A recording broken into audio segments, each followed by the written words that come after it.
ხვალინდელი ღონისძიებით ყველა აღფრთოვანებულია. ბრიტანულ შერეულ საბრძოლო ხელოვნებაში ერთ-ერთი ცხელი თემა და არა მარტო ბრიტანეთში, მსოფლიოშიც მძიმე წონაში მიმდინარე მოვლენებია. რადგან აქ ბრიტანული ინტერესი ტომ ასპინალს უკავშირდება. გითხარი რამე? დიახ, ასია. მცირედი რამე მაინც გითხარი, შეუძლია გულშემატკივრებს იმ სუპერჩხუბით აღფრთოვადნენ, რომელსაც ელიან. კეთრი იმას, რასაც პირველივე დღიდან ვიმეორებ. ბრძოლა შედგება. ბრძოლა აუცილებლად შედგება, დანარჩენი უბრალოდ დროის საკითხია. ხელი როდის მოეწერება და დასრულდება. შემდეგ ბრძოლაც ჩაინიშნება. განსაზღვრული გაქვს თუ არა კონკრეტული ვადა თუ როდის ჩაინიშნება. არა, მაგრამ მაინც მოხდება ეს.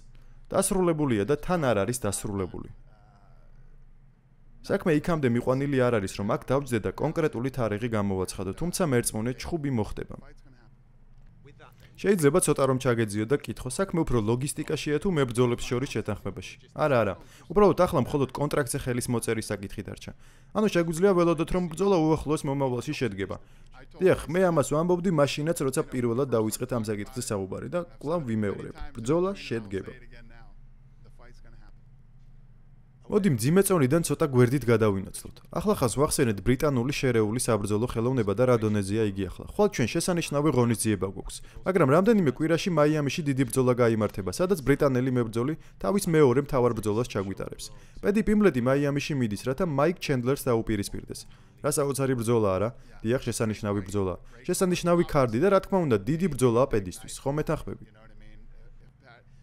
რაღაც მიზეზების გამო პედი პიმბლეტის გარშემო ძალიან ბევრი ეჭვი არსებობდა, თუმცა ის ყოველ ჯერზე როცა გამოდის სკეპტიკოსებს ადუმებს.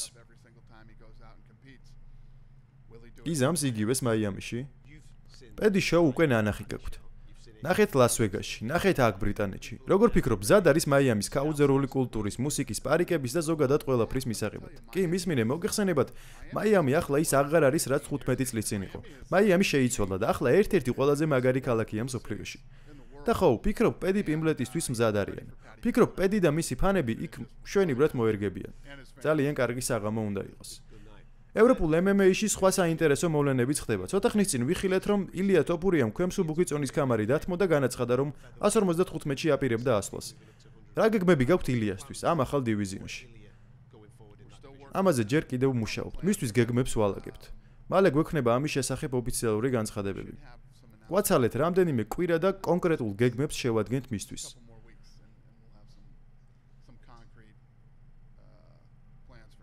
თუმცა ამ მომენტისთვის მართალი ხარ, ვაკანტურს ხდის. მაღლა ადის და დანარჩენს რამდენიმე კვირაში გავარკვევთ.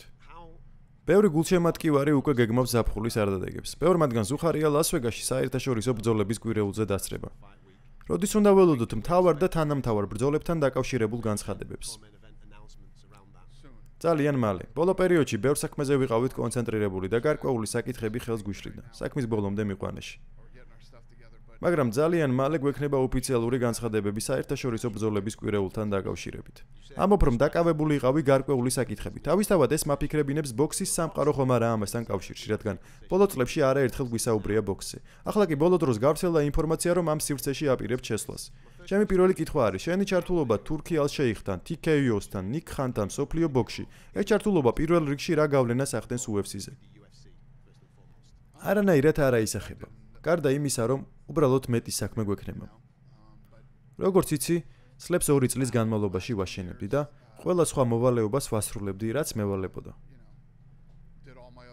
ესეც ზუსტად იგივე მოცემულობა იქნება. ახლა ვიწყებ ინფრასტრუქტურის შექმნას და გუნდის შემოკრებას. უკვე ავარჩიეს სივრცე, რომელიც სათაო ოფისი იქნება, ახლა კი მხოლოდ მისი შევსებაღა დამრჩა. ეს არის შემდეგი ეტაპი. მომავალ კვირაში ამაზე ვიმუშავებ. ხვალსაღამოს ბრძოლაა და ბრძოლის დასრულებისთანავე გავფრინდები ვეგაში. ორშაბათიდან დავიწყებ TKO ბოქსის ინფრასტრუქტურის შექმნას. ბოქსის გულშემატკივრების გადმოსახედიდან როგორ ხედავ, როდის ჩატარდება პირველი ივენთი? ზაფხულის ბოლოს. ანუ 2025 წელს ჩატარდება პირველი ღონისძიება. ზუსტად, ზაფხულის ბოლოს ნელ-ნელა დავიწყებთ რაღაცეების მოსინჯვას. ხოლო 2026-ში ყველაფერი სრულმასშტაბიანად შევა ძალაში, მაგრამ წელსაც ვაპირებ გარკვეულ აქტივობებს. წლების განმავლობაში შენ ამ სპორტს გარედან აკვირდებოდი და არაერთხელ გითქვამს, რომ ის გატეხილია. დიახ, მაშინ რა უნდა გაკეთდეს მის შესაკეთებლად? უნდა დაშალო და სულ თავიდან დაიწყო აშენება. UFC-ის შემთხვევაში, როცა კომპანია შევიძინეთ თავიდან, სულ 12 კონტრაქტი ჰქონდა, ახლა კი თითქმის 1000 გვაქვს. ასე რომ თავიდან უნდა ააშენო ყველაფერი. იპოვო ახალგაზრდა ნიჭიერი მებრძოლები, მოაწყო ბრძოლები, გააკეთო სანახაობრივი ღონისძიებები, შეარჩიო სწორი ტემპი და რა თქმა უნდა, შექმნა შესანიშნავი სატელევიზიო პროდუქტი. ფაქტობრივად, ისაა, რასაც აქ ვაკეთებთ. უბრალოდ ახლა ბოქსში. UFC-ის ერთ-ერთი მთავარი წარმატება იმაშია, როცა მე ჩემს მეგობრებს ვესაუბრები, ვინების ჩემზე მეტად casual ფანები არიან, მარტივად შემიძლია მათ ავუხსნათ, თუ ვინ არის ჩემპიონი. უმეტეს დივიზიონზე შემიძლია კონკრეტული ჩემპიონი ან თემა განვიხილო და ამ სპორტის ხიბლის სწორედ ამაშია. შეიძლება ოდესმე ბოქსშიც მივიდეთ იმ ეტაპამდე, რომ ხალხმა ზუსტად იცოდეს, როდესაც თითით აჩვენებ, აი ეს მძიმე წონის, ხოლო ის ქვემძიმე წონის კატეგორიის ჩემპიონები არიან. დიახ და სიმართლე რომ თქვათ, როცა ბოქს შეხედავ და თვალს ადევნებ ყველა სანქცირებულ ორგანიზაციას. თითოეულ მათგანს თავისი ჩემპიონი ყავს, რომელიც მსოფლიოს ტოპ 3-ში ან 5-ში შედიან. ხვდები, ერთი ჩემპიონი დანარჩენი 1-2 ან 3 კონტენდერი ან რაც არის. UFC-ის შემთხვევაში ეს ასია. შენ არა მხოლოდ ჩემპიონი შეგიძლია დაასახელო, არამედ თითქმის ყველა დივიზიონში ტოპ 3 მებრძოლიც და ხო, ბოქსიც ამ მოცემულობას უნდა დაუბრუნდეს. და რა თქმა უნდა, ჩემი გეგმაც ეს არის. გეგმის მოდელი მარტივია, გესმის, არაკეტო მეცნიერება არ არის, უბრალოდ UFC-ის მოდელია. რაოდენ მარტივი იქნება ამის შესრულება, თუ სახელმწიფო კანონებს გავითვალისწინებთ. არანაირი სიამაყე არ მაქვს ამ საკითხში. ნამდვილად ვიცი, რომ ეს ძალიან დიდ შრომას მოითხოვს. ძალიან ბევრი საქმეა გასაკეთებელი, ხვდები. შეიძლება ეს გამოსწორდეს. ცდი, ნახოთ. რამ შთაგაგონა შენ? გულისხმობ ამ კონკრეტულ პარტნიორობაზე თურქი ალ-შეიხთან. ეს გრძელი ისტორიაა. თურქი და მე რამდენიმე წლის წინ შევხვდით. გონებ უკვე წლებია ვიცნობ. და როგორც იცი, ამ რამდენიმე წლების განმავლობაში დავახლოვდით. მას ჯერა რომ მე ვარ ის ადამიანი, ვინც ამ საქმის გამოასწორებს. ნახოთ მართალია თუ არა. გგონია ეს თურქი ალ-შეიხთან გრძელვადიანი პარტნიორობის საწინდარია? რა თქმა უნდა. ეს არ არის ის შემთხვევა, სადაც უბრალოდ მოხვალ და იტყვი. ამის გამოსწორებას 2 წელიწადში ვაპირებ. აქ რომ შენთან ერთად დამჯდარიყავი, სულ 25 წელიწადი დამჭირდა. არ მაქვს იმის ილუზია, რომ ეს პროექტი ერთ ღამეში დასრულდება.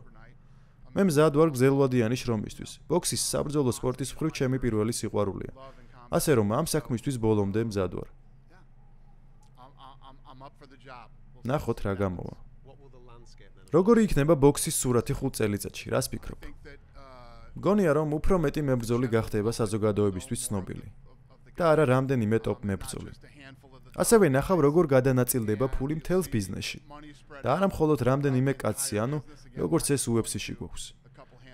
ბოქსში ბევრი ისეთი მებრძოლია, ვინც შესაძლოა ჯორნიმენად ჩაითვალოს და მილიონობით დოლარი აქვს გამომუშავებული, ვიდრე UFC-ში. ასე რომ ვფიქრობ ბოქსში ამას მალე ვიხილავთ.